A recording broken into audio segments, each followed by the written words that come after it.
खट्टा खाने वाली चुड़ैल।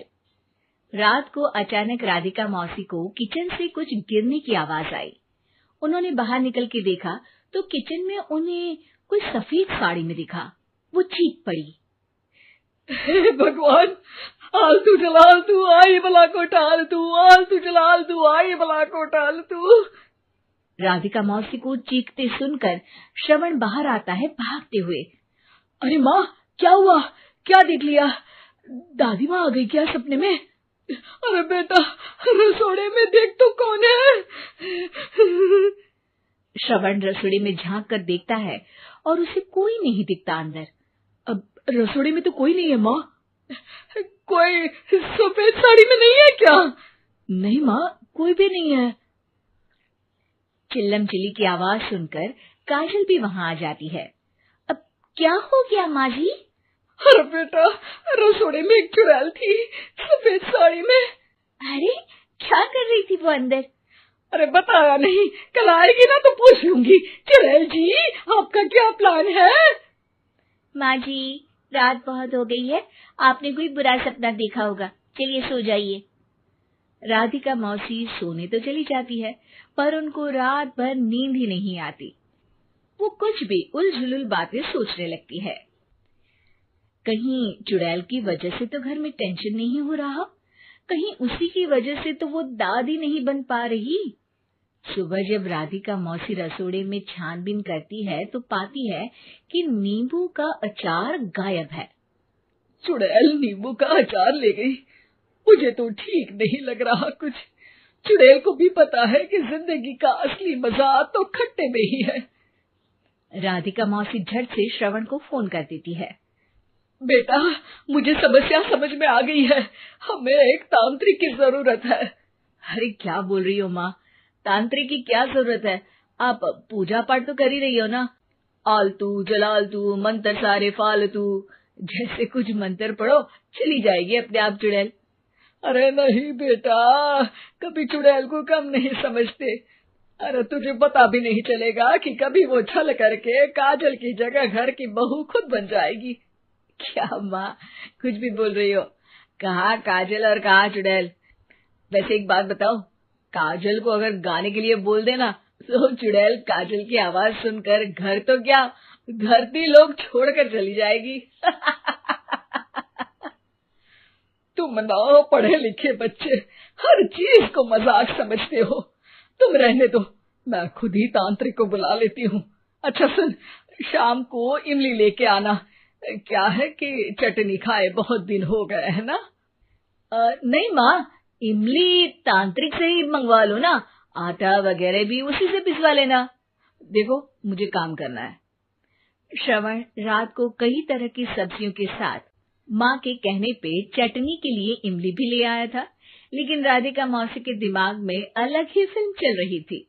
उन्हें अब सिर्फ शक ही नहीं यकीन होने लगा था कि शायद चुड़ैल ने श्रवण पर अपना जाल बिछा दिया था, जिस वजह से श्रवण उनकी बात ही नहीं मान रहा था। पर कोई नहीं, आने वाली रात में राधिका मौसी खुद तैयार हो गई चुड़ैल को पकड़ने के लिए। रुद्राक्ष की माला, तुलसी का पत्ता, हनुमान चालीसा सब हाथ के पास ही था, बस चुड़ैल का इंतजार था। और जैसा राधिका मौसी ने सोचा था वैसा ही हुआ। वो चुड़ैल उस रात भी आई, पर वो राधिका मौसी से तेज निकली और राधिका मौसी के उससे पकड़ने के पहले ही वो भाग खड़ी हुई।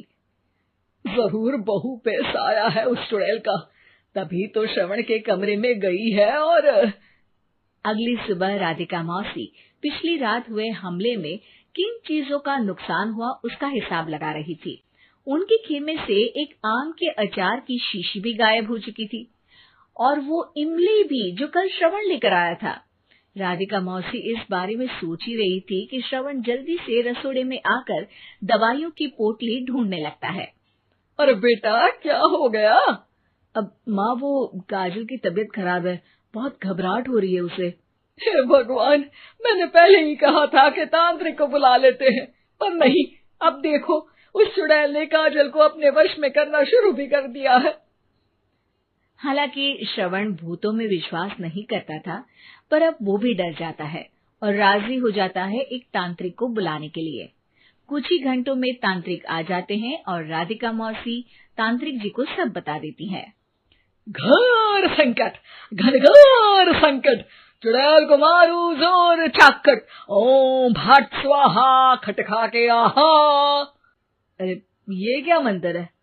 मेरे खुद के ओरिजिनल मंत्र है, कल रात को ही लिखे हैं, अच्छे लगे तो दाद चाहूंगा। एक और मंत्र सुनो।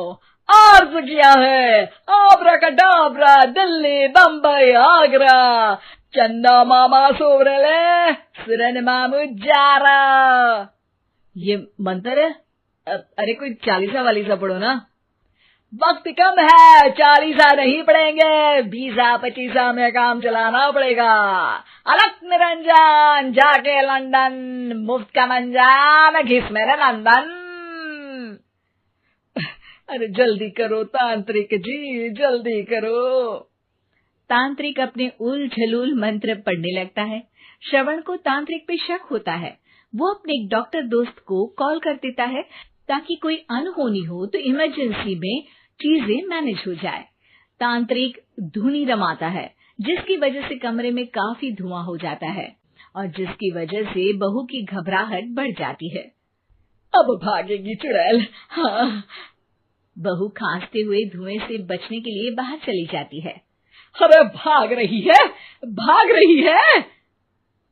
पीछे पीछे श्रवण भी जाता है। बहू एक सोफे पर बैठ जाती है। तभी डॉक्टर दोस्त आ जाते हैं और श्रवण को पानी लाने के लिए कहते हैं। थोड़े चेकअप के बाद डॉक्टर कहते हैं, मेरे हिसाब से जाप का काम पूरा हो गया है। क्या मतलब?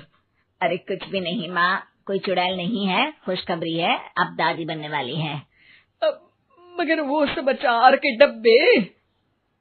श्रवण दोनों अचार के डब्बे अपनी माँ को दिखाता है, जो कि उनके बिस्तर के नीचे छुपे हुए थे। आपने सही बोला था माँ, वो चुड़ैल काजल ही थी जो खट्टा खा रही थी। हमें कल ही पता चला, पर हमने आपको ये तांत्रिक वाला काम करने दिया ताकि आपको भरोसा हो जाए कि भूत वगैरह कुछ होता ही नहीं। अच्छा अच्छा, ये तो बड़ी खुशी की बात है। पर बेटा मुझे एक झाड़ू तो ला दे। क्यों माँ? ये तांत्रिक का भूत उतारती हूँ मैं। अब तांत्रिक राधा मौसी के डर से घर से भाग निकलता है और राधा मौसी उसके पीछे भागती है। अरे संकट ये घनघोर है, तांत्रिक मुआ चोर है।